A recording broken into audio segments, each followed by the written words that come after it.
کشتی حضرت نوح علیہ السلام۔ ایک عذاب جو طوفان کی صورت میں حضرت نوح علیہ السلام کی قوم پر آیا، جس میں حضرت نوح علیہ السلام نے ایک کشتی بنا کر صالح انسانوں اور جانوروں کو سوار کیا۔ اس طوفان میں زمین مسلسل پانی اگلتی رہی اور آسمان مسلسل بارش برساتا رہا۔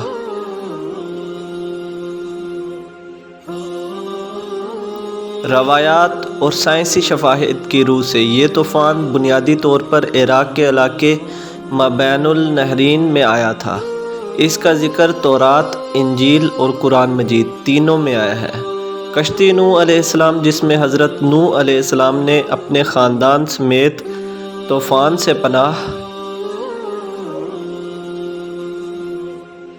لی تھی۔ مختلف مذہبی روایات اور قرآن حکیم کے مطابق جب آپ کی عمر 950 برس ہو گئی اور آپ کی امت کی نافرمانیاں کر کے عذاب کی مستحق ٹھہری تو اللہ تعالیٰ نے آپ کو اپنے ارادے سے آگاہ کیا کہ میں دنیا کو طوفان سے تباہ کرنا چاہتا ہوں،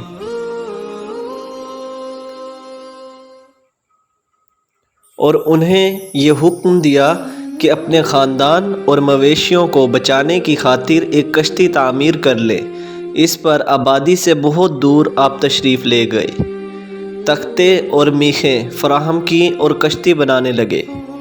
لوگوں کو پتہ چلا تو آپ کا مذاق اڑانے لگے۔ ان کا مذاق یہاں تک بڑھ گیا کہ انہوں نے اپنی بنی ہوئی کشتی کو گندگی سے بھر دیا، لیکن ہوا یہ کہ انہیں ایک مہلک بیماری نے آن لیا جس کا علاج اس گندگی کو ٹھہرایا گیا۔ چنانچہ کشتی بہت جلد دھل دھلا کر صاف ہو گئی۔ آخر ایک روز اللہ تعالیٰ کے حکم سے التنور کے مقام سے پانی ابلنا شروع ہوا اور بہت جلد روئے زمین پر پھیل گیا۔ نوح علیہ السلام اور ان کے گھر والے اللہ تعالیٰ کا نام لے کر کشتی میں بیٹھ گئے۔ دیکھتے ہی دیکھتے تمام قوم تباہ ہو گئی، سوائے کشتی والوں کے کہ انہوں نے نسل انسانی کا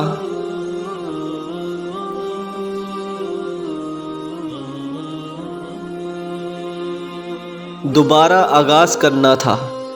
قرآن مجید میں ارشاد ہوتا ہے کہ نوح کو حکم ملا، ہماری آنکھوں کے سامنے اور ہماری وحی کے مطابق کشتی بنا، اور ان کے بارے مجھے کچھ نہ کہہ جو ظالم ہیں غرق کیے جائیں گے، اور وہ کشتی بنانے لگا۔ سورہ ہود 37۔ بائبل میں اس کشتی کو آرک کہا گیا ہے۔ ڈاکٹر ملکی کہتے ہیں کہ اس کشتی کی تیاری میں 100 برس صرف ہوئے۔ کشتی کا طول 300 ہاتھ، عرض 50 ہاتھ اور اونچائی 30 ہاتھ تھی۔ اگر ایک ہاتھ کی لمبائی 22 انچ مانی جائے تو یہ کشتی 547 فٹ لمبی، 91 فٹ چوڑی اور 47 فٹ اونچی تھی۔ البنادی لکھتا ہے کہ اس کی تعمیر پر 2 برس صرف ہوئے تھے۔ اس میں 3 منزلیں تھیں۔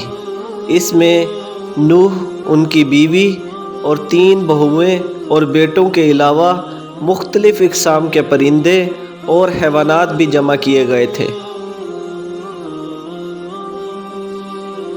اس کے بعد طوفان شروع ہوا اور آن واحد میں تمام علاقے کو اپنی لپیٹ میں لے لیا، حتیٰ کہ پہاڑیاں بھی پانی میں چھپ گئیں۔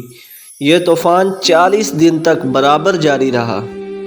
کئی ماہ تک کشتی سمندر میں بہتی رہی اور آخر 7 ماہ بعد کوہ ارارات سے جا لگی۔ قرآن مجید میں کوہ جودی درج ہے۔ مفسرین کے مطابق شام میں جودی نام کا جزیرہ واقع ہے جہاں یہ پہاڑ موجود ہے۔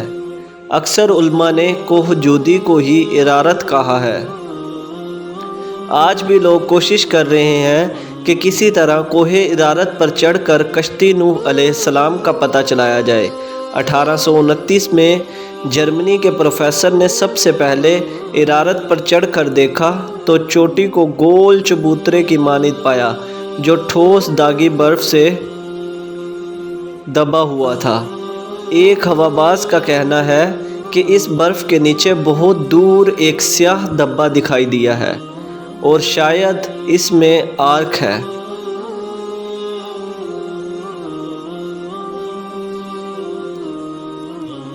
جزاک اللہ۔